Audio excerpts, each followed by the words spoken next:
Europe 1 Soir Week-end. 19h, 21h, Stéphanie Demuru. 19h15 sur Europe 1 et j'accueille Jules Torres, journaliste politique au JDD. Bonsoir mon cher Bonsoir Jules. Stéphanie Demuru, bonsoir à tous. Victor Hérault, journaliste politique à Valeurs Actuelles. Bonsoir Stéphanie. Victor. Alors évidemment, Pourquoi il fait cette voix vous avez eu... Je suis chaleureux. Il fait une voix de crooner, ça va pas. Bonsoir Stéphanie. C'est vrai, en plus vous avez de la voix grave ce Je suis soir. joyeux.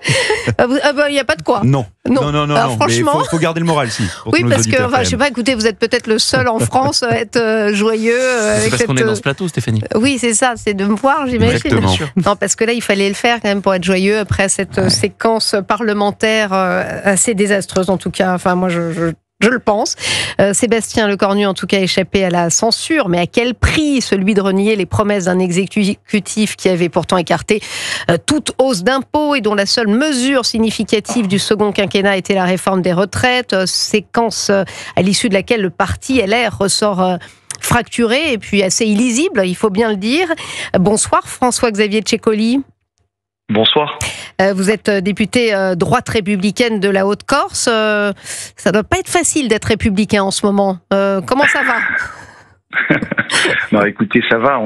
On a connu des périodes difficiles depuis quelques années, sans une de plus, mais je crois que effectivement la séquence a été compliquée. Il faut pas dire le contraire. Tout le monde l'a bien vécu et l'a bien vu, mais je crois que maintenant elle est derrière nous et on va s'attaquer à quelque chose d'au moins aussi joyeux, c'est-à-dire le budget de la France.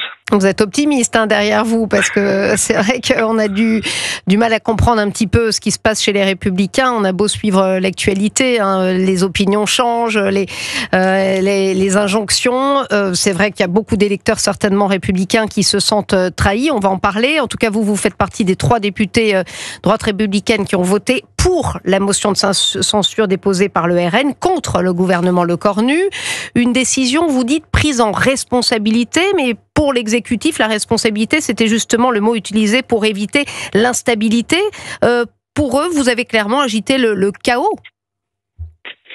Vous savez, je crois qu'on a un homme qui a l'initiative de tout ça, c'est le président de la République. Je crois qu'il n'a pas encore compris qu'il a perdu les élections à de nombreuses reprises.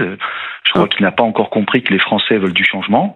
Et finalement, ce qu'on nous a promis lors du Lecornu 1 et puis le Lecornu 2, ce n'est jamais que la poursuite d'un gouvernement macroniste.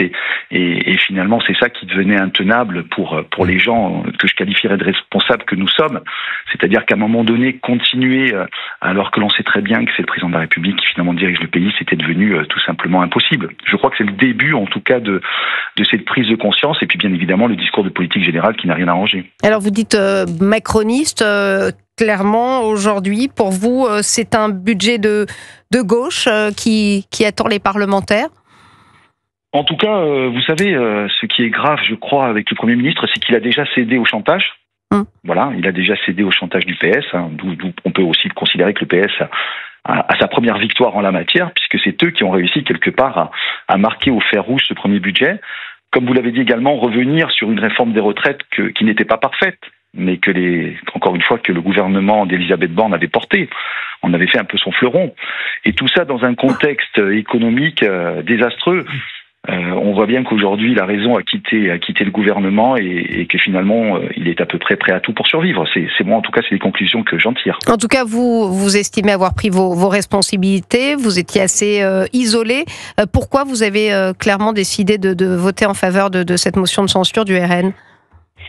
Alors déjà, il faut être honnête, c'est pas des décisions faciles. On se lève pas le matin en disant je suis convaincu à 100%. Bien évidemment, il y a du pour et du contre. Vous l'avez dit, on a quand même des gens qui attendent une certaine stabilité. D'ailleurs, on a bien vu que les cours auxquels la France emprunte se sont détendus dès que les gens ont su que les banquiers, on va dire, ont su que finalement le gouvernement allait continuer. Donc il y a des effets négatifs, bien évidemment, à la censure et éventuellement à la dissolution.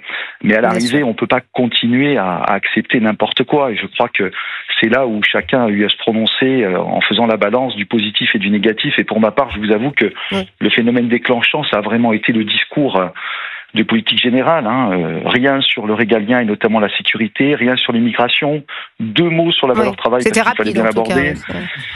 Je veux dire, écoutez, c'est quand même pas ça que les électeurs de droite attendent d'un gouvernement. Voilà, donc ne pas y participer, c'était déjà essentiel, malheureusement, si des nôtres y ont été. Et après, il faut prendre ses responsabilités. Je pense que pour ma part, il n'était pas question de valider, en tout cas, ce discours de politique générale et la censure me paraissait le moyen le plus adapté d'y répondre. Victor Hérault et puis Jules Torres. Bonsoir, Ils ont envie de vous parler, hein, Alors, ils se battent en studio. Je comprends qu'en responsabilité, vous ayez envie de censurer le gouvernement. J'écoute votre argumentaire et je me dis, c'est curieux parce que vous avez quand même voté la motion de censure du Rassemblement national qui n'avait aucune chance de passer, mais pas celle de la France insoumise qui, elle, aurait pu éventuellement passer, alors même que Jean-Philippe Tanguy du Rassemblement national, la veille au soir, appelait vos députés à voter pour la motion de gauche et non pas pour la sienne, puisqu'il savait qu'elle ne passerait pas. Pourquoi ce choix ? Alors écoutez, si on est tout à fait honnête jusqu'au bout, vous savez, nous, dès le matin, nous savions très bien que la première motion ne passerait pas non plus entre 10 et 20 voix. Donc les gens étaient à peu près conscients du résultat, si on est honnête avec les gens qui nous écoutent. Alors pourquoi je n'ai pas voté la première ? Vous savez, moi je suis un député LR, comme on nous appelle souvent les auto-entrepreneurs, et j'ai mes propres lignes rouges. Et je vous avoue que pour ce qui me concerne personnellement, LFI constitue pour moi aujourd'hui le danger majeur pour notre pays. Sa manière de s'en prendre aux institutions, sa manière j'ai envie de vous dire, de protéger tout ce qui relève du terrorisme, et j'en passe et des meilleurs, hein, je vous fais fi. Et donc, chacun a sa manière d'aborder. Il y a des choses que je m'interdis. Alors, certains m'ont dit, parce que bien évidemment, c'est peut-être la question que vous allez me poser, mais alors, il ne s'agissait pas de voter LFI, mais il s'agissait de sanctionner le gouvernement. Alors moi, je prends la question un peu à l'envers. Pourquoi LFI, et quand on écoute M. Mélenchon qui passe son temps à vouloir, entre guillemets, dézinguer ce gouvernement, n'a pas pris ses responsabilités et fait voter ses sbires au niveau de la motion du RN. Vous voyez, aujourd'hui, on ne peut pas demander toujours aux mêmes de renier quelque part j'ai envie de vous dire, leur croyances qui fondent leur parcours politique pour faire plaisir quelque part aux caprices de M. Mélenchon qui finalement vote ce qu'il veut quand il veut et au détriment de qui il veut, quoi. Ouais, c'est bien le problème. On a l'impression, Jules Torres, d'être dans une forme de tambouille politique. Ah oui, on est un petit peu dans une tambouille politique, ça c'est sûr, mais j'ai envie de vous dire, de toute manière, c'est un petit peu fait. Donc je vais prendre le contrepoids du camarade Victor Hérault et je vais m'éloigner de la politique politicienne pour faire un petit peu de fond avec vous. Vous avez parlé de sécurité et d'immigration et de cette question du budget. Est-ce que vous, en tant que député, vous proposerez des amendements, par exemple, pour baisser l'AME, pour supprimer un certain nombre de prestations sociales accordées, non contributives accordées à des étrangers, pour justement faire avancer ce débat budgétaire, parce que finalement, le sujet de la censure, il est passé, et pour vous, maintenant, le sujet, c'est de faire en sorte que ce budget soit le moins mauvais budget pour les Français. Je suis totalement d'accord avec vous aujourd'hui. Oui, aujourd'hui, il faut nos se projeter. auditeurs. Il faut se projeter, merci. Il faut se projeter vers l'avenir. Et l'avenir, notre responsabilité. Et puis je vous avoue, je suis un petit peu content aussi qu'on fasse notre job parce que on l'a pas fait souvent ces derniers mois, hein, parce qu'à coup de censure, de vote de confiance et autres, on n'est pas en train de faire le boulot, pour être tout à fait clair avec vous.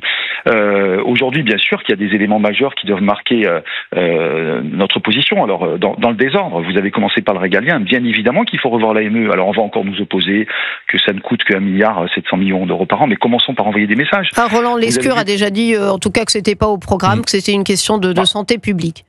Bon, mais justement, j'en reviens aux signaux qui ont été donnés par ce gouvernement et qui ont impliqué que les gens en responsabilité votent la censure. C'est les députés qui feront. Et d'ailleurs, je ne sais pas si vous l'avez écouté, le ministre de l'économie nouveau, là, il expliquait qu'il allait augmenter les impôts de 14 milliards d'euros et dans le même temps dire il ne faut pas faire de matraquage fiscal. Alors c'est vrai qu'on a franchement du mal à suivre. Hein.